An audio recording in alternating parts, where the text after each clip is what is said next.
Vikram Singh, former Director General of Police in Uttar Pradesh. Mr. Singh, what do you make of the fact that journalists are being stopped by a police force that you once commanded from going into the village of Hathras as if this is some kind of area infested with terrorists who will say something and blow off and it will be a national calamity?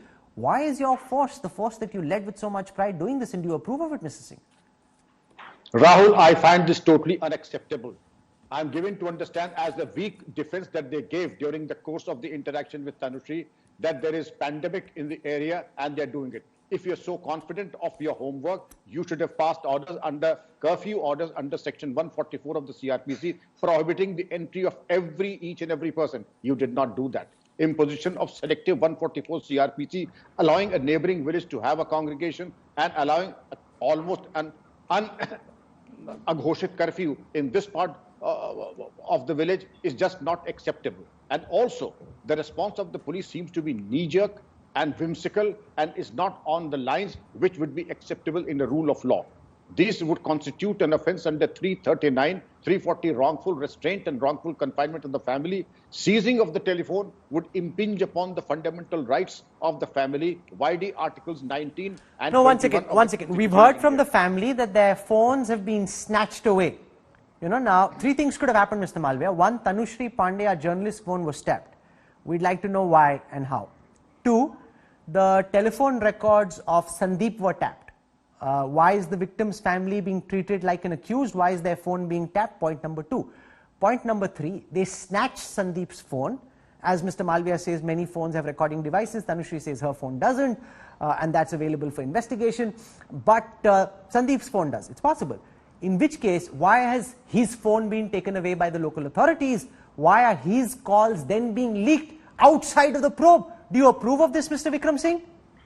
Not at all. There is a provision and there is a system of how to monitor phones. YD Section 3/5 of Indian Telegraphs Act, read with the Supreme Court directives on Kuldeep Singh and Justice Sagir Ahmed in matter of PUCL versus Union of India and Amar Singh case. It cannot be like that. And leaking of this conversation, whoever has done it has signed his own warrant himself, because this is a breach of privacy and breach of protocol, and whoever has done that has a lot of explaining to do before the law enforcement agencies. What enforcing? So the person from whom Mr. Malviya got this call, which he put out on social media, what is the kind of explanation that you believe that this person needs to do, Mr. Vikram Singh? What are the tenets of law that have been violated by this person, sir? The tenet of law is the violation of the secrecy that one is supposed to enjoy, because this is supposed to be a secret document only to be made privy to the Director General of Police of Uttar Pradesh, the Intelligence Chief and the Home Secretary of Uttar Pradesh if there is a tapping. And if it is compromised, whoever was responsible for real-time tapping and otherwise has a lot of it, because the compromise has happened, then this is go for a reverse engineering. Something like this happened in Delhi about 10 years ago, you may recall, and the special branch not only uncovered the case, but also sent those people to jail as well. This is a serious matter, and leakage of tapped conversation a case has to be registered under the IT Act, and those responsible for the selective or whatever leakage, this is totally unprofessional and uncalled for.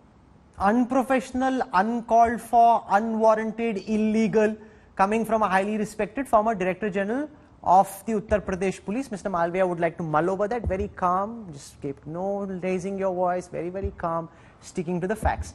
Karuna Nandi, what are you making of this? Telephone calls of journalists being tapped, being leaked, even if they aren't being tapped and came from the phone of Sandeep, that being leaked while an SIT, which is free, fair, thorough, is currently supposed to be investigating this case. The family tells us their phones have been snatched, they're under surveillance, they're being threatened and intimidated.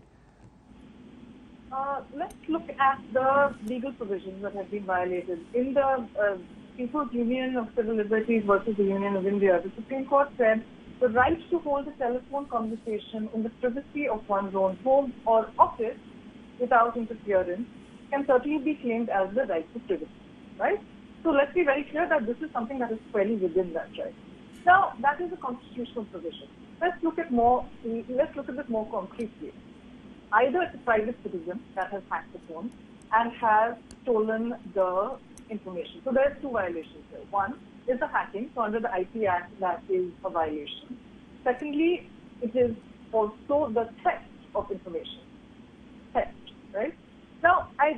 appreciated what the former DGP was saying, that if you are not acting in accordance with law, then you are acting in violation, right? So not only do we see a complete breakdown of law and order, but we see serious criminality being committed by the UP police.